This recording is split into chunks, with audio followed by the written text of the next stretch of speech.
ಉಳಿದಿರುವ ಚಪಾತಿಯಿಂದ ಏನು ಮಾಡ್ತಾ ಇದ್ದೀನಿ ಅಂತ ನೋಡ್ತಾ ಇದ್ದೀರಾ? ಹಾಗಿದ್ರೆ ಈ ವಿಡಿಯೋ ನೀವು ಪೂರ ನೋಡಲೇಬೇಕಾಗತ್ತೆ. ಹೌದು, ಉಳಿದಿರುವ ಚಪಾತಿಯಲ್ಲಿ ನೀವು ಇಲಿಗಳನ್ನು ಓಡಿಸ್ತೀನಿ ಅಂದರೆ ನಂಬುತ್ತೀರಾ? ಇಲಿಗಳನ್ನು ಓಡಿಸ್ಬೋದು. ಸುಲಭವಾಗಿ ಉಳಿದಿರುವ ಚಪಾತಿಯಿಂದ ನೀವು ಮನೆಯಲ್ಲಿರುವ ಇಲಿಗಳನ್ನು ಯಾವ ರೀತಿ ಸಾಯಿಸಲಾರದೆ ಓಡಿಸ್ಬೋದು ಅಂತ ನಿಮಗೆ ತೋರಿಸ್ಕೊಡ್ತಾ ಇದ್ದೀನಿ. ಹಾಗಿದ್ರೆ ಬನ್ನಿ, ಇಲಿಗಳನ್ನು ಮನೆಯಲ್ಲಿ ಬರುವುದಕ್ಕೆ ಮೇನ್ ರೀಸನ್ನೇ ಆಹಾರ. ಹೌದು, ಸಿಂಕ್ ಹತ್ತಿರ ಮತ್ತು ನಾವು ಎಲ್ಲಿ ಮುಸುರಿಗಳನ್ನು ಜಾಸ್ತಿ ಇಡ್ತೀವೋ ಅಲ್ಲಿ ಇಲಿಗಳು ಬರ್ತವೆ. ಆಹಾರ ನೋಡಿ ತಿಂದ ಮೇಲೆ ಅದರ ಜೊತೆಗೆ ಒಂದಿಷ್ಟು ಇಲಿಗಳನ್ನು ಕರ್ಕೊಂಡು ಬರುತ್ತೆ. ಹೌದು, ಇಲಿಗಳು ಮನೆಯಲ್ಲಿ ಒಂದೇ ಬರೋದಿಲ್ಲ, ಅದ್ರ ಜೊತೆಗೆ ಹೇಳ್ಕೊತ ಬರುತ್ತೆ. ಇಲ್ಲಿ ಇಲಿಗಳು ಆಹಾರ ಜಾಸ್ತಿ ಸಿಗ್ತಾ ಇದ್ದಾವೆ, ಎಲ್ಲರೂ ಬನ್ನಿ ಅಂತೇಳಿ ಹೇಳ್ಕೊಂಡು ಬರುತ್ತೆ.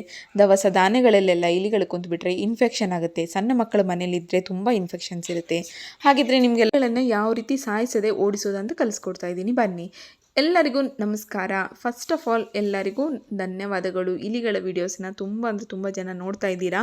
ಹಾಗೆ ನನಗೆ ಹೆಚ್ಚು ಕಮೆಂಟ್ಸ್ನ ಮಾಡ್ತಾ ಇದ್ದೀರಾ. ಹೆಗ್ನಗಳನ್ನು ಓಡಿಸೋದನ್ನು ತೋರಿಸ್ಕೊಡಿ, ಹಾಗೆ ಜಿರಳೆಗಳನ್ನು, ಹಾಗೆ ಹಲ್ಲಿಗಳನ್ನು ಅಂತೇಳಿ ನಾನು ಅದ್ರ ಮೇಲೆ ಕೂಡ ಫೋಕಸ್ ಮಾಡ್ತಾ ಇದ್ದೀನಿ.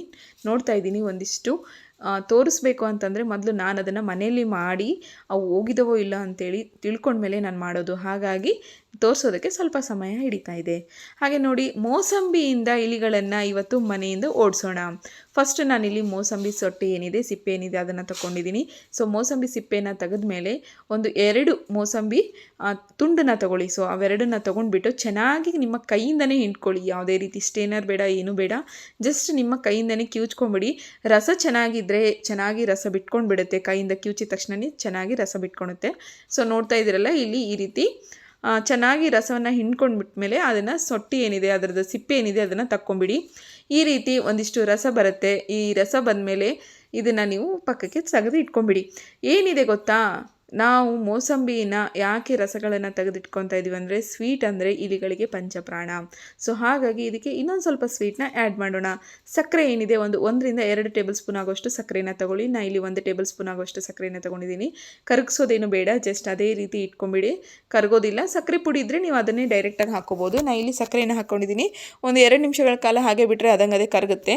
ಇಲ್ಲ ಅಂದರೆ ಹಾಗೆ ಬಿಟ್ಬಿಡಿ.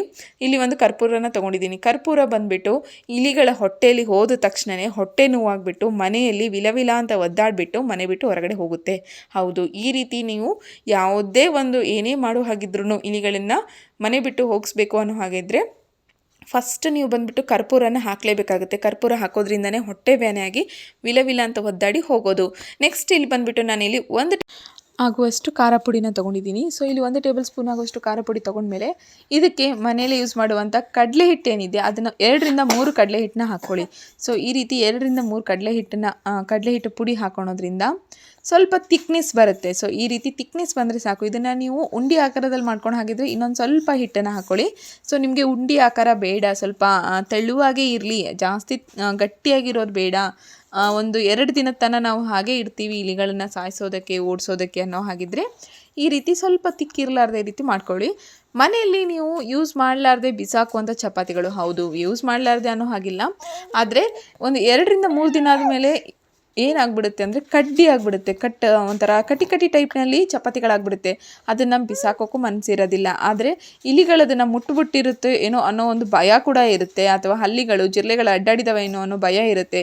ಅದನ್ನು ನೀವು ತಿನ್ನೋಕ್ಕೂ ಆಗಲಾರ್ದೆ ಇರುತ್ತೆ. ಅಂಥ ಸಮಯದಲ್ಲಿ ಈ ರೀತಿ ವೇಸ್ಟಾಗಿ ಬಿಸಾಕುವಂತಹ ಚಪಾತಿಗಳನ್ನೇನಿದೆ ನೀವು ಸ್ವಲ್ಪ ಅದಕ್ಕೆ ಈ ರೀತಿ ನಾನು ಏನು ಅವಾಗ ನಿಮಗೆ ತೋರಿಸಿದ್ನಲ್ವ ಕಡಲೆ ಹಿಟ್ಟಿಂದು, ಸೊ ಆ ಉಂಡೆ ರೀತಿಯಾಗಿ ಮಾಡ್ಕೊಳೋ ಬದಲು ನೀವು ಈ ರೀತಿ ಸ್ವಲ್ಪ ತೆಳುವಾಗಿ ಮಾಡ್ಕೊಳ್ಳಿ. ಅದನ್ನು ನೀವು ನಿಮ್ಮ ಚಪಾತಿಯ ಒಂದು ಭಾಗಕ್ಕೆ ಹಚ್ಚಿ.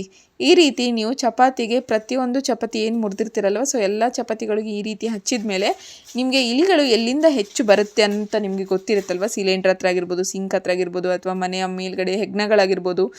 ಹಳ್ಳಿ ಕಡೆ ಎಲ್ಲ ಹೋದರೆ ಆಯಿತು, ತುಂಬ ಹೆಗ್ನಗಳೇ ಇರ್ತವೆ. ಸೊ ಅಂತಲ್ಲಿ ಕೂಡ ಅಷ್ಟೇ, ಇದನ್ನು ನೀವು ಟ್ರೈ ಮಾಡಿ ನೋಡಿ.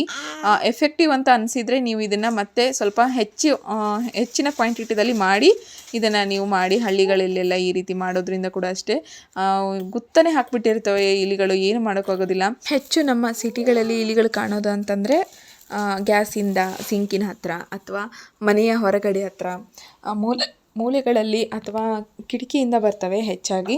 ಸೊ ಅಂಥ ಜಾಗದಲ್ಲಿ ಈ ರೀತಿ ನೀವು ಇಟ್ಕೊಂಡ್ಬಿಟ್ರೆ ಸಾಕು, ತುಂಬ ಈಸಿಯಾಗಿ ನೀವು ಇಲಿಗಳನ್ನು ಮನೆಯಿಂದ ಓಡಿಸ್ಬೋದು. ಎಲ್ಲಿ ಹೊಲಸು ಜಾಸ್ತಿ ಇರುತ್ತೋ ಅಲ್ಲಿ ಇಲಿಗಳು ಜಾಸ್ತಿ ಬರುತ್ತೆ.